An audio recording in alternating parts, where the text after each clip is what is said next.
Hello students, how are you all? Hope so all of you are fine and happy. Welcome to my YouTube channel, Biology in Seconds. Today we will discuss the evaporation, vapor pressure, and boiling point. Let's start.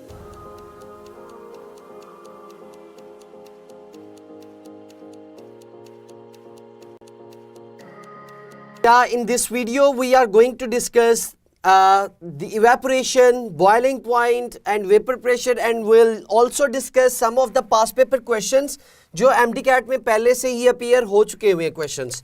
So let's start from the vapor pressure. बेटा vapor pressure क्या होता है?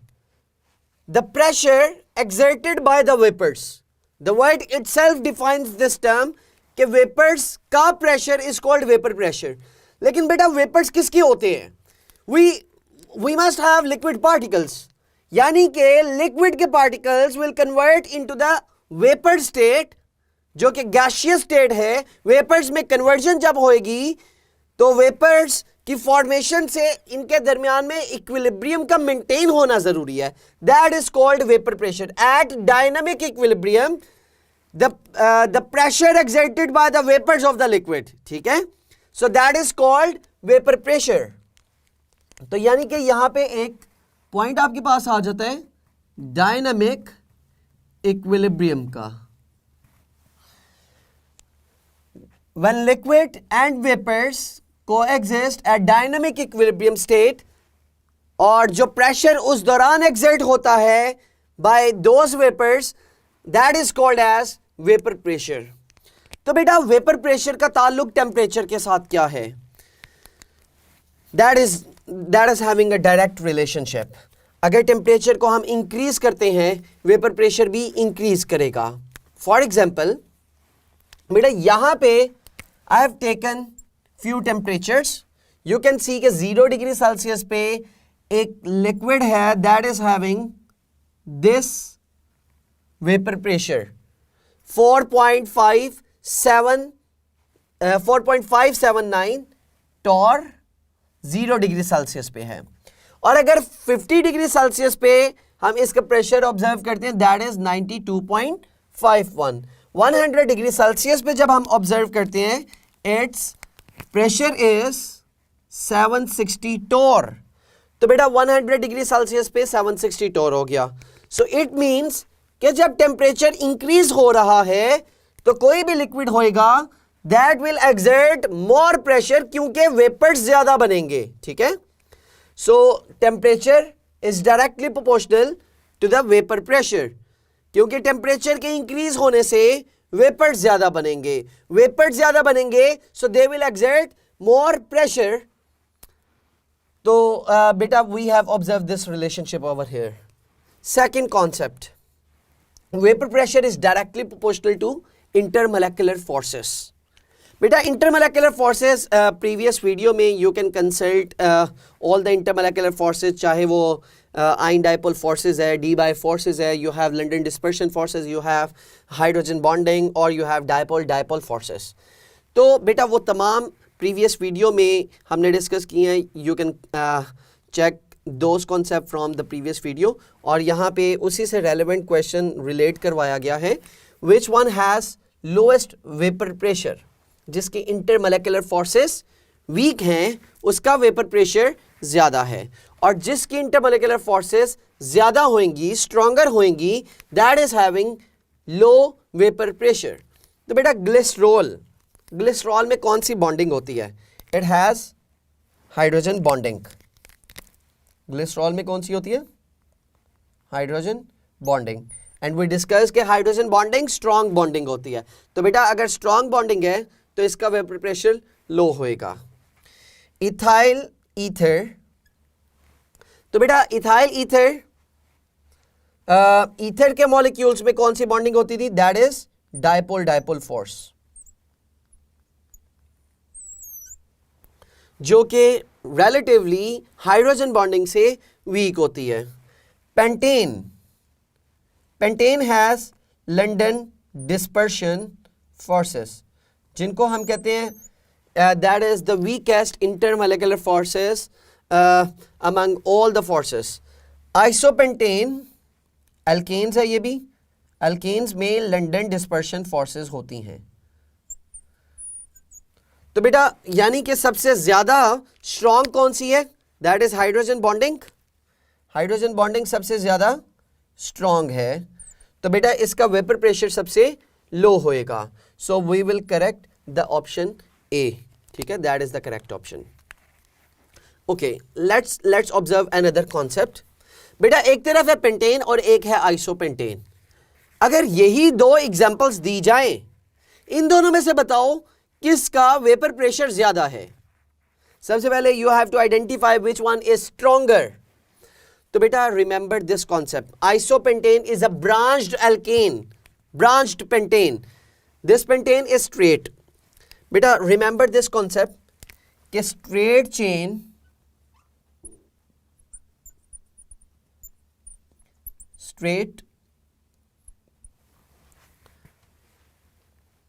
Chain molecules जितने भी होंगे, they will have stronger intermolecular forces than branch chain. Are you getting this point? तो बेटा straight chain कौन सा है? पेंटेन. पेंटेन में बॉन्डिंग स्ट्रॉन्ग है. अगर बॉन्डिंग स्ट्रॉन्ग है तो वेपर प्रेशर कम होएगा. तो पेंटेन का वेपर प्रेशर कम है, आइसोपेंटेन का वेपर प्रेशर ज्यादा है. इन सब में से सबसे ज्यादा वेपर प्रेशर किसका होएगा? That is isopentane. Are you clear with this concept now? Okay, so बेटा व्हाट इज इवेपोरेशन?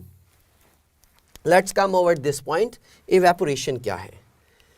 बेटा we know that evaporation takes place at all the temperatures and this is the surface phenomena. जो surface होती है, it's a surface phenomena. That is very important point.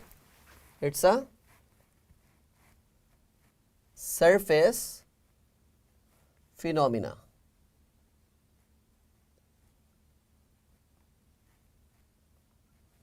And takes place at all the temperature. यानी कि कोई specific temperature is not required for the evaporation. Evaporation can take place at all temperature. Takes place at all temperatures. It means there is no specific temperature required for evaporation. अगर room temperature पे आपने पानी का एक गिलास रख दिया है तो बेटा इवेपोरेशन वहां पे भी होगी. You can observe some of the liquid molecules with the table. जैसे ही आपने गिलास रखा, ग्लास के साथ कुछ वाटर के मॉलिक्यूल्स आपकी टेबल पे कुछ देर के बाद you can observe those molecules. तो रीजन क्या होती है? इवेपोरेशन टेक प्लेस हो रही होती है. यानी कि it is not required any specific temperature, her temperature पे होती है. So it's a surface phenomena. अगर हम स्पीड की बात करें, इवेपोरेशन रिलेटिवली स्लो होती है then boiling point.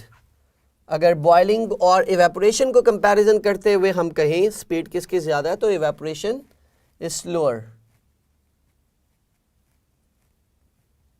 Slower then boiling. बेटा इसमें फेज चेंज हो रहा होता है. लिक्विड फेज से मैटर कन्वर्ट हो रहा होता है गैसियस फेज में, that is evaporation. Although boiling point में भी यही होता है, बट बॉइलिंग के लिए टेम्परेचर ज्यादा चाहिए होता है. सो वी कैन से कि evaporation is also a cooling process.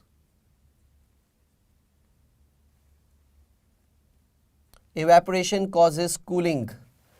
Cooling process है. अब आपसे पूछा जाए एंडोथर्मिक है एक्सोथर्मिक है, बच्चे के माइंड में फौरन से क्लिक करता है सर कूलिंग हो रही है तो ये दैट इज एक्सोथर्मिक. बेटा लेकिन this is endothermic process. You have to यहाँ पे जो सराउंडिंग से है हीट लेते हैं molecules are getting heat from the surrounding और तब इवेपोरेशन उनकी हो रही होती है. So that's why it is a cooling process और that is also an endothermic process.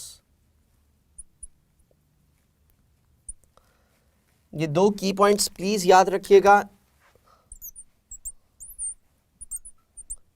दोनों क्वेश्चंस आसान क्वेश्चंस हैं जो MDCAT में असेस किए जा सकते हैं. Evaporation is a cooling process. So ये पॉइंट से दूसरा पॉइंट आप रिलेट करवाएं, एंडोथर्मिक है या एक्सोथर्मिक है, that is endothermic process. We have different factors जिन पे इवेपोरेशन भी डिपेंड कर रही होती है. तो first of all that is surface area. बेटा अगर सरफेस एरिया स्मॉल है and you are taking water molecules in this, या कोई भी लिक्विड आपने लिया हुआ है, इसकी इवेपोरेशन और इसकी इवेपोरेशन में क्या डिफरेंस होएगा? That is having more surface area, that is having more evaporation. वहां पे लिक्विड के मॉलिक्यूल्स ज्यादा इवेपोरेट होंगे. So it has more evaporation, it has less evaporation. So it means surface area and evaporation both are directly proportional to each other. अगर evaporation हम increase करना चाहते हैं तो यानी कि surface area आपको बढ़ाना होगा. That is your first point. Speed of air, जितनी ज़्यादा air होएगी उतनी ही evaporation भी ज़्यादा होती है. It means that is also directly proportional to the evaporation. Now the temperature. We discussed that evaporation takes place at all the temperatures, but it doesn't mean कि temperature का कोई factor उस पे affect नहीं करता. बेटा when we will increase the temperature, rate of evaporation increases. उसकी speed increase हो जाएगी. ज़्यादा molecules are getting more energy than the average kinetic energy, तो वो भी evaporate होते रहेंगे. So evaporation is directly proportional to the temperature. Next is humidity. बेटा humidity और forces, बेटा ये दोनों inversely proportional है, तो मैं इकट्ठा ही यहां पे मेंशन कर देता हूं, is inversely proportional to evaporation. Okay, let's discuss this point now. We have gasoline and we have water molecules. बेटा tell me gasoline में कौन सी bonding exist करती है? Which intermolecular forces are present in gasoline? Gasoline is alkane की series का member. ठीक है, और alkanes में कौन सी बॉन्डिंग होती है, कौन सी intermolecular forces होती है? केमिकल बॉन्डिंग तो होएगी कोवेलेंट बॉन्डिंग. लेकिन अगर intermolecular forces की बात की जाए तो intermolecular forces कौन सी होती हैं? बेटा that is London dispersion forces, जो कि वीक होती हैं. और on the other hand we have water, इसमें कोवेलेंट बॉन्डिंग ही होती है. लेकिन इंटरमोलेकुलर फोर्सेस कौन सी है बेटा? That is having hydrogen bonding. तो बेटा वी नो दैट कि जो हाइड्रोजन बॉन्डिंग होती है, जो it has hydrogen bonding and gasoline has London forces. तो बेटा लंडन फोर्सेस वीक होती हैं. It's a weak force. तो बेटा जो वीक फोर्स है, जिसकी फोर्स वीक है, उसकी इवेपोरेशन क्या होएगी? ज्यादा होएगी. So it means more evaporation, इसका रेट ऑफ इवेपोरेशन ज्यादा होएगा. हाइड्रोजन बॉन्डिंग चूंकि it's a strong bond, strong forces of attraction है, तो अगर बॉन्डिंग स्ट्रॉन्ग हो गई है, हाइड्रोजन बॉन्डिंग इसमें ज़्यादा स्ट्रॉन्ग है, तो इवेपोरेशन उसकी कम होएगी. Rate of evaporation decreases when the intermolecular forces are higher. So बेटा this is evaporation. So boiling point क्या होती है? बेटा boiling point, the vapour pressure of the liquid when becomes equal to the atmospheric pressure या external pressure कह ले, जब दोनों equal हो जाते हैं तो हम कहते हैं boiling point. For example, बेटा अगर आप water की बात करते हो at sea level पे the pressure is 1 atmospheric pressure. तो 1 atmospheric pressure जब water के molecules exert करते हैं तो तब equal हो जाता है वो atmospheric pressure के, और वो temperature हम use कर लेते हैं as a boiling point. For example, water का 100 डिग्री सेल्सियस पे 760 टॉर हो जाता है, and 760 torr equals to 1 atm pressure. ये प्रेशर के डिफरेंट यूनिट्स को हमने डिस्कस किया था गैसेस के चैप्टर में. सो गैसेस की वीडियो को आप देख सकते हो अगर आपको प्रेशर के यूनिट्स का आइडिया नहीं है, सो एक मरतबा उसको रिव्यू कर लीजिएगा। तो vapour pressure equals to external pressure, जिस टेम्परेचर पे होंगे ये दोनों equal, vapour pressure of the liquid becomes equal to the external pressure या atmospheric pressure, then we will note that temperature, वो टेम्परेचर कहलाता है बॉइलिंग पॉइंट। ये तो है इसकी टेक्निकल सी definition. Otherwise we can say that when liquid converts into the gaseous state, अब वहां पे तो बच्चे कहते हैं कि सर ये इवेपोरेशन भी है, लेकिन बेटा remember this point, it always takes place at a specific temperature. Evaporation is a surface phenomena and it takes place at all temperatures, लेकिन boiling point occurs at a specific temperature और ये throughout the liquid होता है।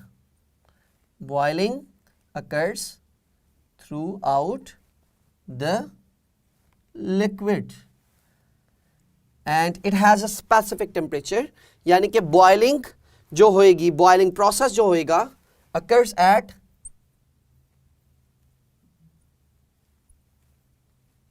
a specific temperature।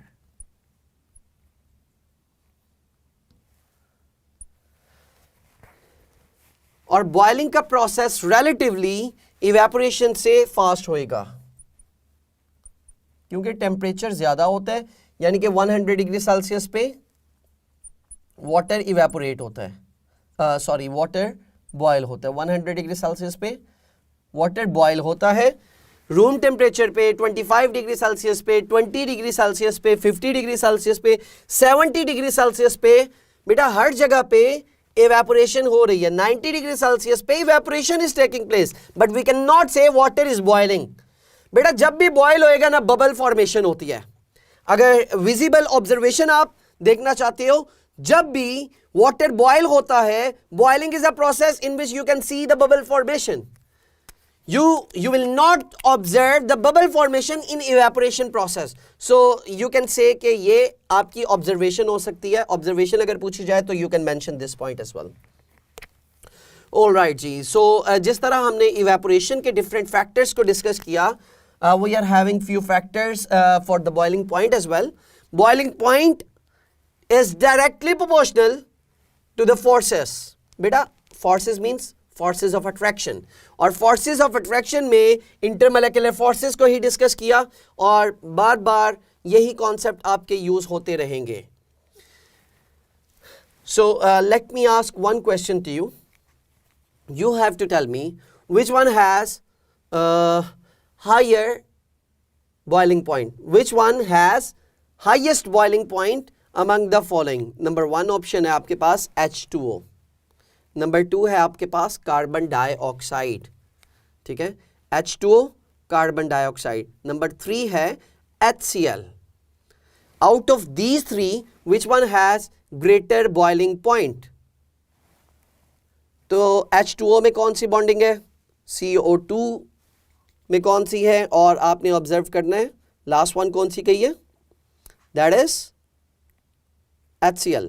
HCl में कौन सी इंटरमोलेकुलर forces है? इन तीनों में से जिसकी फोर्स ऑफ अट्रैक्शन ज़्यादा है उसका बॉइलिंग पॉइंट ज़्यादा होएगा। You have to answer this question in the comment box. Comment box में अपना आंसर मेंशन करना है कि किसका बॉइलिंग पॉइंट ज़्यादा है, मुकम्मल स्टेटमेंट लिखिएगा। Thank you. सेकेंड पॉइंट पे आते हैं। Boiling point is directly proportional to the external pressure.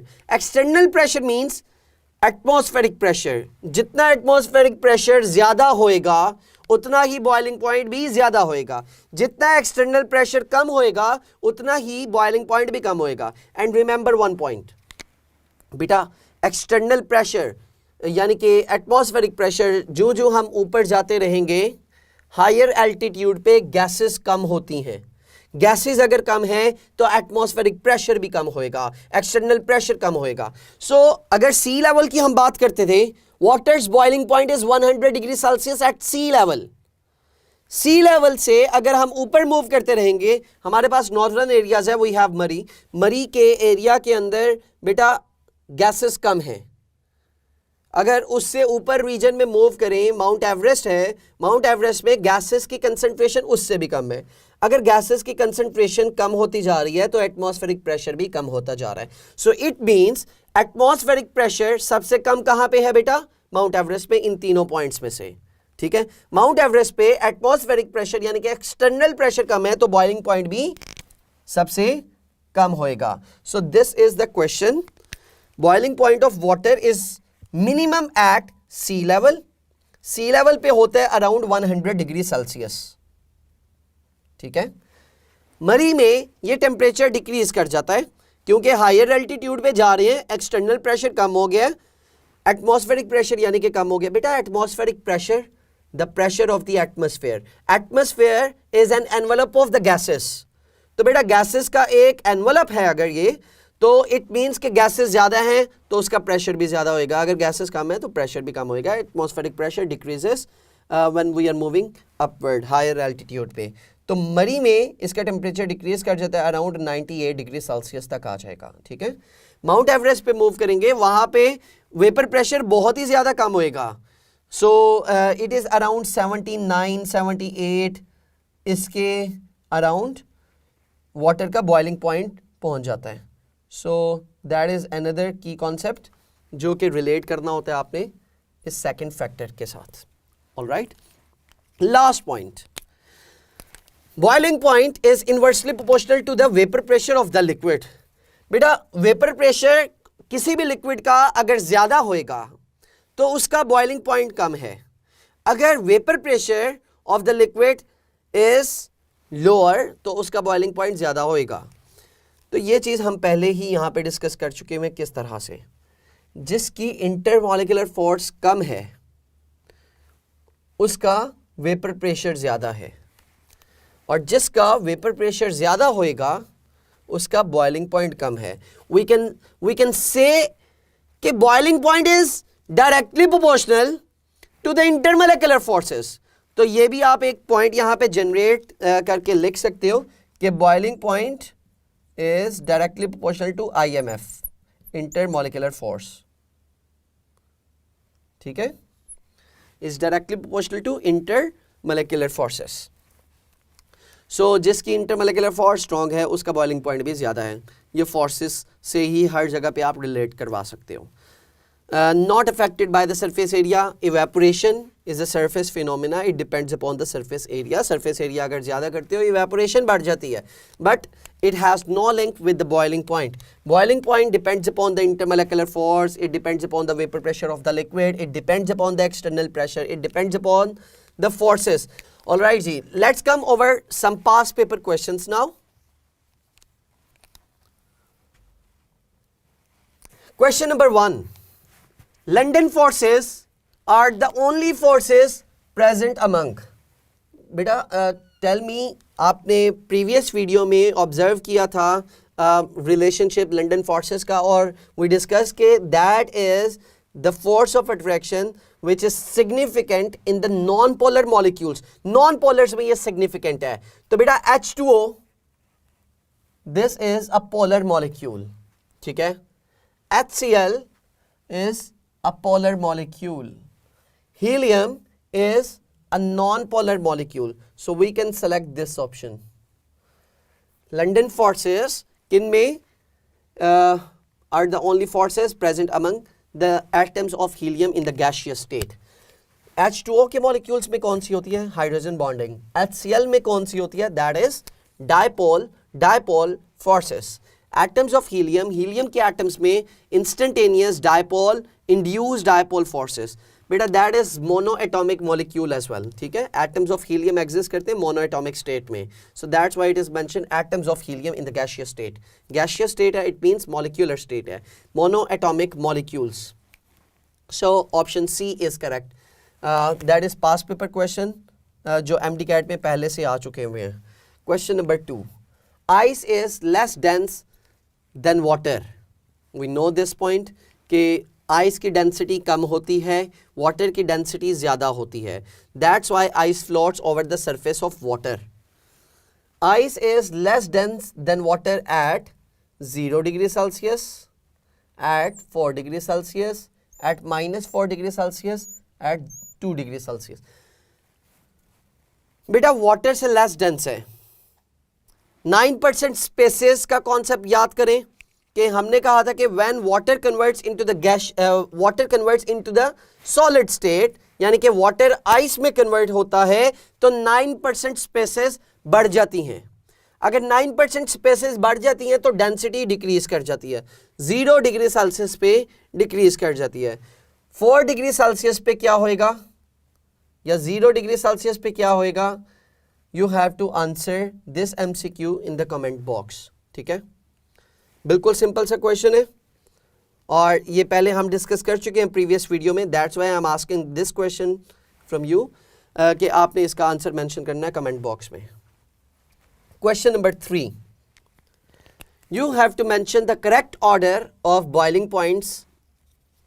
बेटा यहाँ पे कुछ बॉइलिंग पॉइंट्स दिए हुए हैं, बॉइलिंग पॉइंट का ऑर्डर आपने अरेंज करना है। You are given with few compounds, H2O है आपके पास, HF है आपके पास, HCl है, NH3 है। बेटा HCl के मॉलिक्यूल में कौन सी बॉन्डिंग है? That is dipole dipole force. H2O में कौन सी है? Hydrogen bonding. HF में कौन सी है? Hydrogen bonding. NH3 में कौन सी है? Hydrogen bonding. और HCl में we have dipole dipole forces.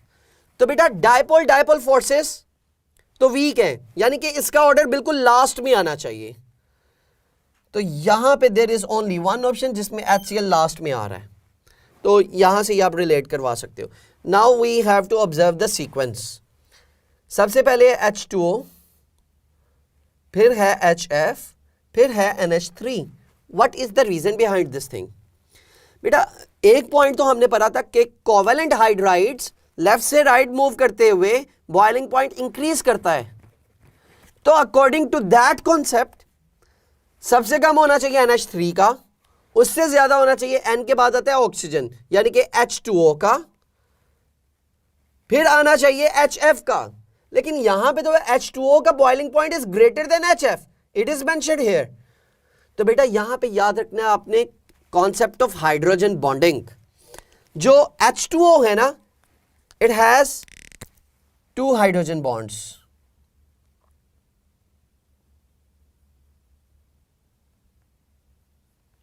HF has single hydrogen bond, यानी कि जो H2O का मॉलिक्यूल है वो दो तरफ से हाइड्रोजन बॉन्डिंग करता है। आई एम नॉट सेइंग कि डबल बॉन्ड है, डबल बॉन्ड नहीं, it has 2 hydrogen bonds. HF has single hydrogen bond और NH3 भी सिंगल हाइड्रोजन बॉन्ड बनाता है। तो बेटा जब हाइड्रोजन बॉन्डिंग ज्यादा हो रही है, there are more hydrogen bonds, so it needs more energy to break this. ठीक है, H2O का molecule will need more heat, more energy to break the intermolecular force. जो बॉन्ड क्रिएट हुआ होता है मॉलिक्यूल्स के दरमियान में, उसको तोड़ने के लिए ज्यादा एनर्जी चाहिए होगी। Alright, so that's why the C option is the correct option. अब आपसे इन तीनों का भी अगर सीक्वेंस पूछा जाएगा, you can remember the concept of number of hydrogen bonds. H2O में जो सबसे ज्यादा होगी, HF में उससे कम है, दैट्स व्हाई कोवेलेंट हाइड्राइड वाला कॉन्सेप्ट यहां पे यूज नहीं किया जाएगा। Alright, so last MCQ is DNA molecule is double stranded molecule. Yes, it has a helical structure, double helix बनाता है। और जो DNA का स्ट्रक्चर होता है उसमें होती है nitrogenous bases. We discuss this thing in the previous video कि नाइट्रोजनियस बेसिस में एडेनिन और थायमीन आपस में जुड़ती हैं हाइड्रोजन बॉन्डिंग की वजह से, गवानीन और साइटोसिन हाइड्रोजन बॉन्डिंग की वजह से जुड़ती हैं। तो they are connected due to the hydrogen bonding. DNA molecule is double stranded in which 2 chains are twisted। दो जो chains हैं like this, जो DNA की हैं बेटा, यहां पे इनका एडेनिन या थायमीन से, गवानीन साइटोसिन से आपस में बॉन्ड्स बना के जुड़ते हैं। ठीक है, ये दोनों स्ट्रैंड्स आपस में they are connected due to the hydrogen bonding. So we have 4 options: covalent bonding, hydrogen bonding, van der Waals forces, dative bond. तो बेटा किसकी वजह से है? Due to the hydrogen bonding. So हमने यहाँ पे बेटा इवेपोरेशन को, बॉइलिंग पॉइंट को, वेपर प्रेशर को डिस्कस किया. We discussed the relationship in between these three factors, these three properties, or we discussed some of the past paper questions from the liquid chapter, जो कि 2016 का भी question था, 2017 का एक क्वेश्चन था, 2011 या 12 का एक क्वेश्चन हमने डिस्कस किया, 2014 का किया.